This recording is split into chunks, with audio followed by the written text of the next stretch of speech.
Assalamualaikum warahmatullahi wabarakatuh.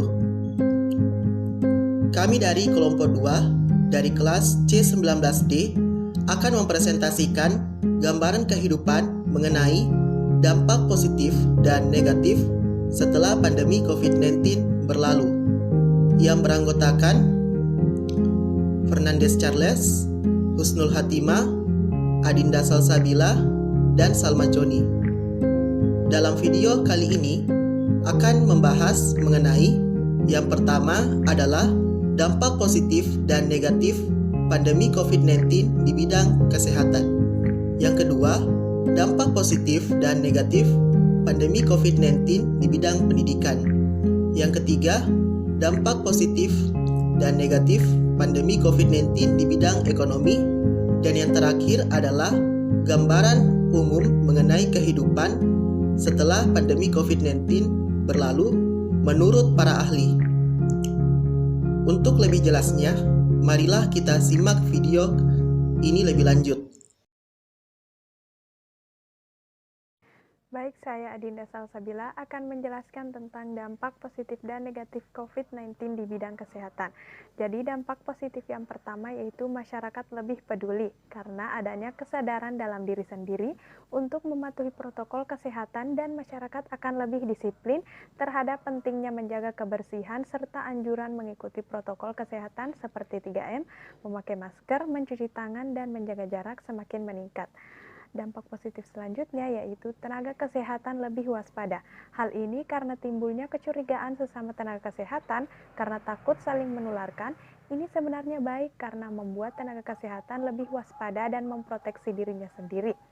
Selain itu, membuat kehidupan tenaga kesehatan menjadi lebih teratur karena tenaga kesehatan biasanya kerja pagi sampai malam tanpa istirahat. Maka saat pandemi ini, tenaga kesehatan memiliki lebih banyak waktu untuk istirahat. Adanya pembatasan jam kerja atau praktik membuat tenaga kesehatan lebih cukup istirahat, makan lebih teratur, dan rajin berolahraga. Dampak positif yang ketiga yaitu kesadaran masyarakat dalam berolahraga. Adanya COVID-19 membuat kesadaran masyarakat dalam berolahraga semakin meningkat karena masyarakat mengikuti protokol kesehatan.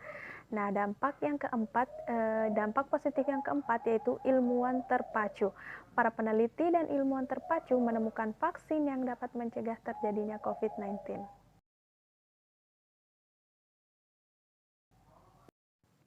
Jika memiliki dampak positif, hal ini tentu juga memiliki dampak negatif. Adapun dampak negatif yang pertama yaitu rumah sakit akan kewalahan karena harus menampung banyak pasien, maka hal ini juga akan menjadi keluhan masyarakat karena tak mendapat pelayanan kesehatan yang maksimal. Nah, dampak negatif selanjutnya yaitu tenaga kesehatan tertular.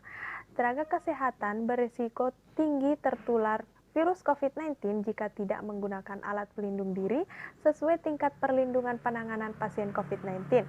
Selain itu, tenaga kesehatan menjadi cemas. Hal ini karena banyaknya tenaga kesehatan lain yang positif dan meninggal.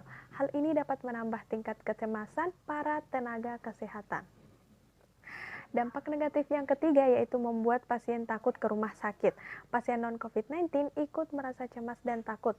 Misalnya, pasien lanjut usia, pasien dengan penyakit kronik seperti pasien diabetes mellitus, hipertensi, penyakit jantung, penyakit paru kronik, autoimun, pasien hemodialisis atau cuci darah, pasien kemoterapi yang memerlukan pengobatan rutin, jadi takut datang ke rumah sakit. Dampak negatif yang keempat yaitu pasien COVID-19 depresi. Pasien COVID-19 juga merasa cemas, takut, bahkan depresi.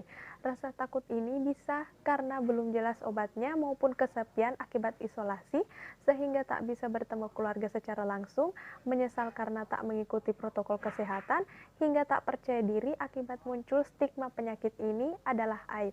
Bahkan ada beberapa laporan pasien COVID-19 yang berusaha bunuh diri karena merasa depresi. Nah, dampak negatif yang terakhir yaitu stigma buruk terhadap tenaga kesehatan. Banyak masyarakat yang memandang negatif bahwa tenaga kesehatan sebagai pembawa virus karena merawat pasien COVID-19. Baiklah, saya Fernandes Charles akan menjelaskan dampak positif dan negatif pandemi COVID-19 di bidang pendidikan. Dampak positif yang pertama adalah memicu percepatan transformasi pendidikan. Pada masa pandemi, pemerintah telah memberlakukan sistem pembelajaran daring atau online. Hal ini ditandai dengan adanya penutupan sekolah sebagai upaya pencegahan penyebaran COVID-19. Pada pembelajaran daring menerapkan sistem berbasis teknologi dan tentunya membutuhkan institusi pendidikan yang melibatkan guru dan siswa serta partisipasi orang tua dalam pembelajaran yang diikuti oleh anak. Setelah pandemi, pembelajaran daring dapat mempercepat transformasi teknologi pendidikan karena pemanfaatan teknologi dalam dunia pendidikan sejalan dengan era revolusi industri 4.0 yang terus berkembang. Jika proses pembelajaran yang pada umumnya menggunakan buku cetak sebagai sumber belajar utama, maka proses pembelajaran daring menggunakan internet yang merupakan sumber informasi yang dapat digunakan oleh siswa untuk mendapatkan informasi tentang pelajaran yang diajarkan oleh guru, seperti mengakses buku digital, video pembelajaran, dan lain sebagainya. Dampak positif yang kedua adalah munculnya kursus atau bimbingan belajar online. Pada masa pandemi, siswa belajar di rumah melalui pembelajaran secara daring. Hal ini menimbulkan munculnya bimbingan belajar online yang dapat membantu siswa dalam memahami materi pelajaran yang ada di sekolah. Misalnya, bimbingan belajar online melalui aplikasi Ruang Guru, yang dimana siswa dapat belajar secara praktis melalui video pembelajaran yang disajikan, sehingga hal ini dapat membantu siswa dalam memahami materi pelajaran. Setelah pandemi, bimbingan belajar online masih dapat berjalan secara lancar, sehingga siswa dapat dengan mudah mengakses materi pelajaran dan tentunya dapat memberikan manfaat bagi siswa. Dampak positif yang ketiga adalah munculnya kreativitas tanpa batas. Pada masa pandemi, guru akan mencari ide-ide kreatif dalam melaksanakan proses pembelajaran, sehingga siswa yang belajar secara daring dapat memahami materi pelajaran. Misalnya, guru membuat video pembelajaran yang tentunya dapat membuat pembelajaran menjadi efektif dan efisien. Setelah pandemi, guru akan lebih kreatif yang sebelumnya menggunakan video pembelajaran. Akhirnya, guru akan membuat media pembelajaran yang kreatif, sehingga dapat membantu siswa dalam memahami pelajaran. Selain itu, terjadi interaksi antara guru dan siswa dalam pembelajaran secara langsung. Dampak positif yang keempat adalah guru menjadi lebih akrab dan melek teknologi. Pada masa pandemi, pembelajaran secara daring membuat guru dan tenaga pendidik harus menguasai aplikasi berbasis teknologi yang digunakan dalam pembelajaran daring. Sehingga untuk menguasainya dibutuhkan pelatihan bagi para guru dengan tujuan memberikan pembinaan guna menentukan metode pembelajaran yang bisa diterapkan pada saat pandemi. Setelah pandemi, guru akan semakin menguasai penggunaan aplikasi pembelajaran berbasis teknologi sesuai perkembangan zaman. Hal ini akan membuat guru terbiasa dengan penggunaan teknologi dan tentunya memudahkan guru dalam menyampaikan materi pelajaran kepada siswa. Dampak positif yang terakhir adalah pembelajaran secara langsung di kelas. Pada masa pandemi, pembelajaran dilakukan secara daring, yang membuat siswa belajar daring di rumah dengan bimbingan orang tua. Namun setelah pandemi, siswa belajar secara langsung di kelas, sehingga pembelajaran secara langsung akan membuat siswa dapat bertanya langsung kepada guru, dan siswa dapat memperhatikan guru menerangkan pelajaran dengan jelas. Selanjutnya adalah dampak negatif. Dampak negatif yaitu sebelum pandemi, pembelajaran dilakukan secara daring yang menimbulkan kesenjangan dari segi fasilitas. Banyak siswa yang selama ini bergantung pada fasilitas pendidikan yang disediakan oleh sekolah, sehingga tidak semua siswa memiliki fasilitas yang memadai seperti gadget, koneksi internet, atau bahkan listrik.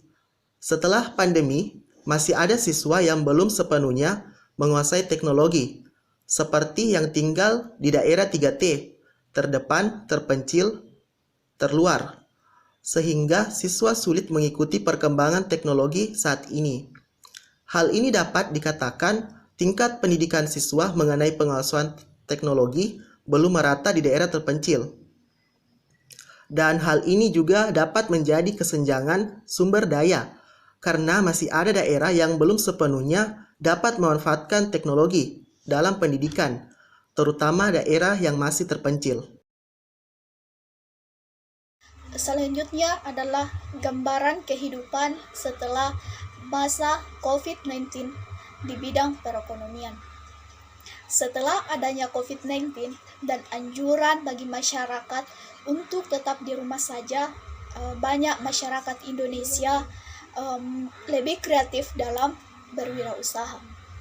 Hal ini ditandai dengan banyaknya masyarakat Indonesia yang menggunakan media-media sosial sebagai ajang berwirausaha. Contohnya itu masyarakat Indonesia yang menggunakan atau memanfaatkan media sosial sebagai ajang berjualan online. Dengan demikian, sumber daya manusia akan meningkat menjadi lebih kreatif, inovatif, dan berani dalam mencoba hal yang baru. Bahkan setelah COVID-19 ini berakhir, usaha yang mereka rintis selama masa pandemi COVID-19 ini akan tetap berjalan dan berkembang.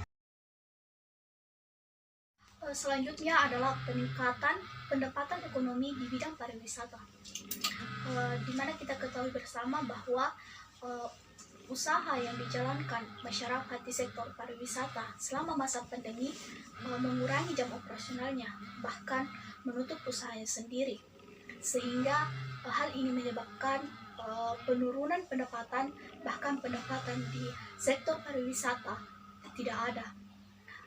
Namun setelah berakhirnya masa pandemi COVID-19, usaha di bidang pariwisata kembali dibuka, yang ditandai dengan peningkatan peminat wisata mancanegara maupun turis lokal yang berkunjung ke tempat wisata, sehingga pendapatan di sektor pariwisata perlahan meningkat dan normal kembali. Saya atas nama Salma Cuni akan menjelaskan mengenai gambaran kehidupan setelah pandemi. Gambaran kehidupan setelah pandemi berlalu menurut para ahli ada 3 pendapat yang mengemukakan. Yang pertama, menurut Catherine Manga-Ward yang mengemukakan bahwa setelah pandemi ini berakhir banyak aspek kehidupan yang akan berubah menjadi daring. Misalnya, seperti sekolah atau pekerjaan. Akan banyak kebijakan baru berkenaan dengan operasional yang bisa dikerjakan di rumah tanpa harus membuang waktu di perjalanan.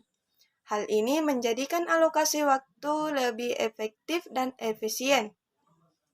Yang kedua, menurut pendapat Yuval Noah Harari mengemukakan bahwa pandemi ini dapat membuat privasi seseorang semakin sempit. Hidup semua orang bisa jadi didata dan diawasi demi kepentingan kesehatan publik. Kondisi tubuh seorang seperti suhu, denyut jantung, hingga tekanan darah bisa jadi tidak lepas dari pengawasan pemerintah. Yang ketiga, menurut Theo Kleineman mengemukakan bahwa setelah pandemi, manusia akan semakin bergantungan dengan teknologi, mulai dari Zoom sampai ke WhatsApp Group. Platform digital menjadi satu-satunya cara bekerja sebagai kebanyakan orang. Selain untuk berolahraga, mendapatkan pendidikan dan menikmati hiburan, batas antara rumah dan pekerjaan akan semakin kabur. Selanjutnya, gambaran umum bersifat positif. Setelah pandemi berakhir, adalah instruktur digital akan semakin kuat perubahannya akan terjadi setelah corona berlalu. Adalah membantu orang beradaptasi dengan bekerja di rumah atau sendirian. Pandemi ini juga memaksakan kita untuk menemukan solusi digital untuk melakukan pertemuan, kegiatan belajar mengajar, latihan, dan lebih banyak kegiatan ketika berada di rumah. Yang terakhir, gambaran umum yang bersifat negatif, yaitu munculnya perilaku masyarakat yang konsumtif. Perubahan yang akan terjadi setelah corona berlalu.